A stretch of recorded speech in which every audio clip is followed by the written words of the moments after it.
ABH yang terlibat dalam kasus ledakan ini dikenal sebagai pribadi yang tertutup, jarang bergaul, dan dia juga memiliki ketertarikan pada konten kekerasan serta hal-hal yang ekstrim.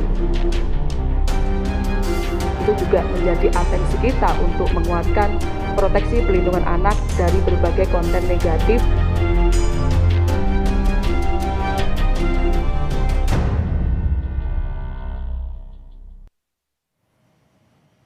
Sebanyak 11 korban ledakan di SMAN 72 Jakarta masih dirawat di Rumah Sakit Islam Cempaka Putih. Korban ledakan SMAN 72 Jakarta mengalami gangguan pendengaran mencapai 90%. Mayoritas pasien yang masih dirawat mengalami luka bakar dan gangguan pendengaran akibat ledakan saat sholat Jumat di musola SMAN 72 pekan lalu. Sebagian bahkan memerlukan tindakan lebih lanjut berupa operasi. Direktur Utama Rumah Sakit Islam Jakarta Cempaka Putih menyebut korban ledakan SMAN 72 Jakarta mengalami gangguan pendengaran mencapai 90%. Gangguan pendengaran disebabkan trauma akustik akibat suara ledakan yang dahsyat. Kami juga mulai melakukan asesmen lebih mendalam. Jadi 3 hari pertama itu fokusnya adalah untuk menyelamatkan jiwa. Namun sekarang masuk ke dalam membahas masalah potensi kecacatan. Saya ingin merevisi nih karena sebelumnya dikatakan masalah gangguan pendengaran itu sekitar 75%, tapi ternyata lebih dari 90% ada gangguan pada pendengaran.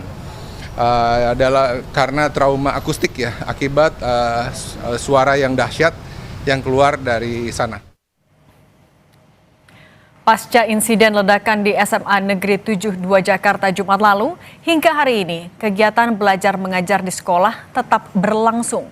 Namun diterapkan melalui sistem pembelajaran jarak jauh atau daring. Pintu pagar SMA juga tertutup rapat dan dijaga POM TNI Angkatan Laut. Meski begitu, beberapa guru terlihat masuk ke sekolah pada pagi hari ini untuk memandu pembelajaran daring.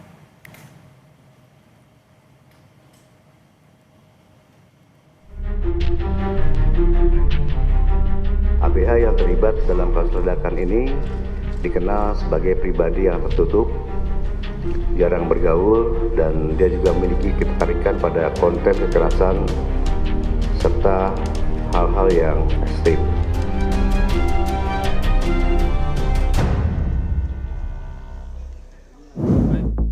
Kapolda Metro Jaya mengungkap profil dari anak berkonflik dengan hukum yang melakukan peledakan di SMA Negeri 72 Jakarta sebagai pribadi yang tertutup, jarang bergaul, dan memiliki ketertarikan dengan konten kekerasan.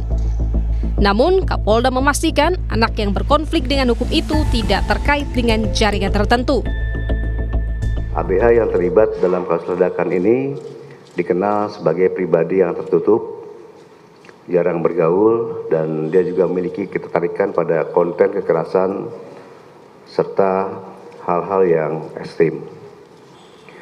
Selain itu, kami juga bersama Densus 88 Anti Teror telah menganalisis rekaman CCTV, ponsel, serta aktivitas daring ABH yang terlibat untuk mendalami motif dan latar belakang yang bersangkutan. Polisi juga mengungkap hasil penyelidikan ledakan di SMAN 72 Jakarta berdasarkan rekaman CCTV. Polisi mengungkap pelaku memiliki motivasi dendam dan kerap mengunjungi situs yang berkonten kekerasan.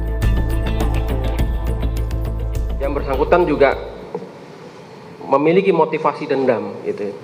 Dendam terhadap beberapa perlakuan terhadap yang bersangkutan. Nah, di sini dia mencoba untuk mencari, bahkan di situs website, bagaimana orang-orang itu meninggal dunia atau mengalami kecelakaan atau mengalami kekerasan secara keji maupun dengan berbagai tingkatannya. Komisi Perlindungan Anak Indonesia (KPAI) memberikan atensi penuh soal pengawasan konten kekerasan di media sosial yang diindikasi jadi salah satu penyebab pelaku melakukan peledakan di sekolahnya.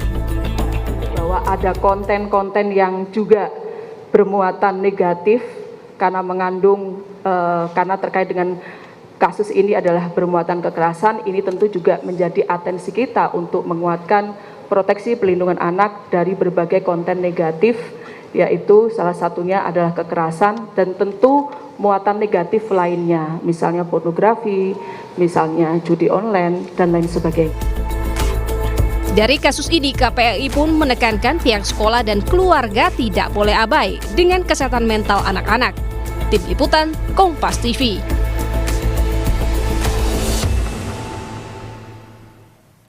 Lalu bagaimana lanjutan proses hukum dari kasus ledakan SMAN 72 ini?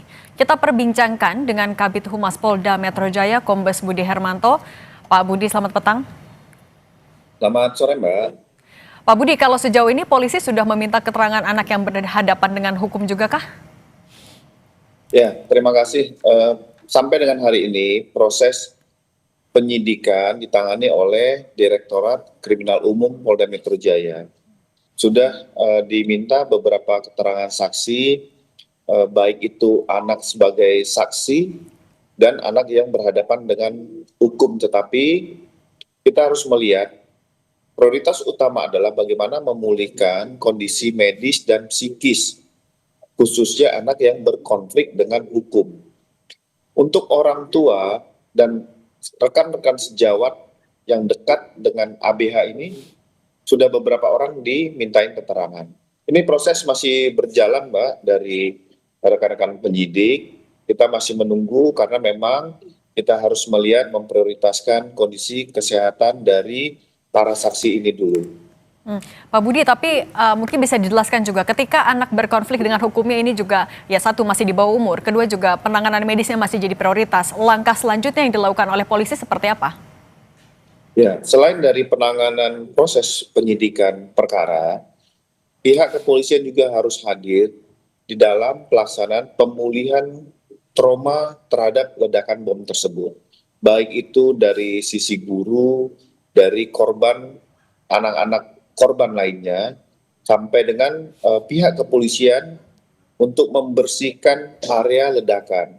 Mengingat untuk tidak menimbulkan bekas-bekas ataupun puing-puing sisa dari ledakan, ini mengakibatkan memunculkan trauma kepada anak-anak tersebut. Ini juga sudah dibersihkan, seperti yang disampaikan oleh Bapak Kapolri dan Kapolda Metro Jaya, berharap operasional belajar mengajar di minggu ini sudah berjalan normal seperti biasa. Pihak kepolisian hadir dalam pelaksanaan trauma healing, mulai dari SDM, Biro SDM Polda Metro Jaya, SDM Mabes Polri, bekerja sama dengan HIMSI, dan seluruh komunitas, termasuk melibatkan KPAI dan beberapa komponen di dalam proses pelaksanaan trauma healing dan proses penyidikan. Pak Budi, dengan anak yang berkonflik dengan hukum ini juga masih ditangani secara intensif secara medis, untuk memastikan motifnya itu seperti apa? Sudah bisa disimpulkan secara pasti? Ya, kemarin sudah saat rilis, Bapak Kapolda menyampaikan secara paripurna ya, secara runtun dan komprehensif, termasuk Densus 88 menyampaikan tentang motif. Yang pertama kami menegaskan, kejadian ini tidak terkait tentang jaringan teror. Itu kita tekankan untuk memberikan informasi kepada seluruh masyarakat agar tidak simpang siur. Yang kedua, motif ini terbawa dari persoalan pribadi, murni dari pribadi yang bersangkutan. Nah, ini juga masih proses pendalaman, mengingat kondisi anak berkonflik dengan hukum ini juga dalam proses pemulihan, karena baru selesai melaksanakan operasi, termasuk luka-luka yang masih dialami, ini juga kita fokus untuk pemulihan. Jadi kita masih mohon waktu, rekan-rekan penyidik masih bekerja secara maraton, baik itu dari sisi kedokteran termasuk dari rekan-rekan penyidik. Pak Budi, kalau untuk menjawab kekhawatiran ketika mereka nanti siswa di SMAN 72 kembali melakukan kegiatan belajar mengajar di sekolah, dikhawatirkan ada ketakutan soal keamanan, itu apakah polisi juga dengan sekolah ada koordinasi? Pastinya Mbak, polisi dengan pihak sekolah, dinas pendidikan, seluruh komponen dan elemen yang terkait untuk sama-sama memonitor, memantau, dan mengawal proses belajar mengajar ini dapat berjalan normal. Pada saat rilis, Bapak Kapolda Metro Jaya sudah menyampaikan bahwa situasi pasca ledakan sudah aman dan terkendali. Artinya, pihak kepolisian juga hadir pada saat nanti akan proses belajar mengajar melalui offline apabila sekolah sudah dibuka. Saat ini pembelajaran juga dilaksanakan melalui daring. Tapi maksudnya secara detail bentuk kehadiran dan pengawalan ketika sudah offline lagi itu seperti apa Pak? Pengamanan, ada berapa personil yang diterjunkan? Ya, artinya juga tidak menimbulkan rasa takut, rasa khawatir ataupun mencekam ya. Ini juga harus kita cerna secara bersama-sama. Semua komponen itu hadir untuk menyelesaikan persoalan pasca ledakan. Bukan berarti dengan menunjukkan personil kehadiran, personil beberapa orang terlihat di depan, itu juga menimbulkan rasa aman, tapi itu juga harus kita sama-sama kaji. Mungkin kita juga selalu akan berkomunikasi dengan para guru untuk bisa, seperti yang disampaikan oleh Bapak Kapolda, himbauan bagi ruang lingkup sekolah, bagaimana ada rasa kepedulian dari teman-teman terdekat, dari para guru melihat murid-muridnya yang butuh pendampingan. Ini juga menjadi suatu perhatian bagi kita semua. Pak Budi, kalau untuk merangkai konstruksi perkaranya sendiri dari polisi akan memeriksa ahli siapa saja? Ya, nanti akan melibatkan pasti terkait tentang perlindungan anak.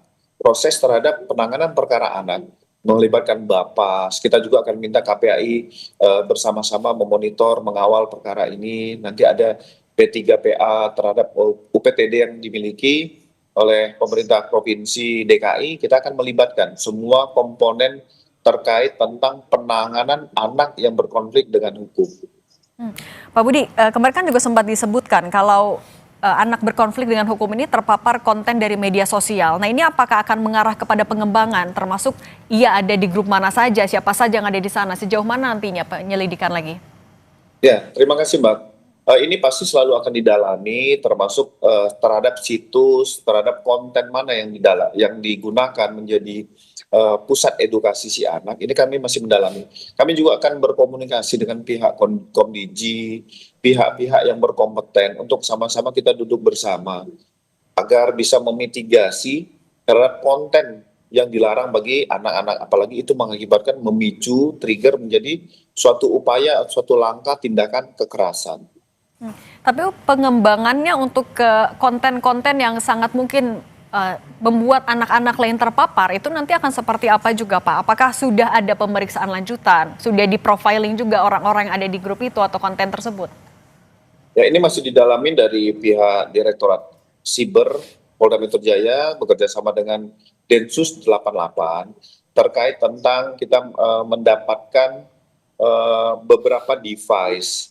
Ini juga akan dilakukan digital forensik. Kami masih menunggu hasil digital forensik yang dimiliki oleh anak berkonflik dengan hukum. Dari hasil digital forensik tersebut, baru pihak penyidik ataupun pihak kepolisian baru bisa mengambil langkah selanjutnya dari mana asal sumber berita ataupun situs yang dapat memberikan edukasi kepada ABH tadi. Oke, untuk melengkapi tadi berkas perkara juga Pak, artinya paling dekat rencana akan siapa yang akan diminta keterangan Pak? Yang pasti kan kalau dari terkait tentang info situs, pasti kita akan mulai saksi ahli dari Undang-Undang ITE ataupun Komdiji ya. Kita juga akan mendalami tentang saksi-saksi terhadap yang berkompeten terhadap anak, saksi ahli pidana. Ini akan juga kita libatkan semua Mbak. Kalau untuk kasusnya Pak, saksi selain ahli, saksi yang juga akan dipanggil dalam waktu dekat siapa lagi? Yang pasti adalah orang-orang yang berada di sekitar kejadian peristiwa ledakan. Baik itu adalah kerabat, teman-teman sekolah, guru, orang yang bisa menyaksikan langsung. Begitu juga kami akan memeriksa saksi ahli dari Puslapfor dan Jibom. Mengingat bahan ledakan ini berasal dari apa, bagaimana sistem perakitan dan lain-lain, ini akan dijelaskan oleh mereka-mereka yang expert di bidang. Termasuk juga keluarga dari anak berkonflik dengan hukum ya Pak berarti? Ya, betul Mbak. Oke, baik. Kabid Humas Polda Metro Jaya Kombes Budi Hermanto, terima kasih sudah berbagi bersama kami. Ya. Sehat selalu Pak. Sama-sama Mbak.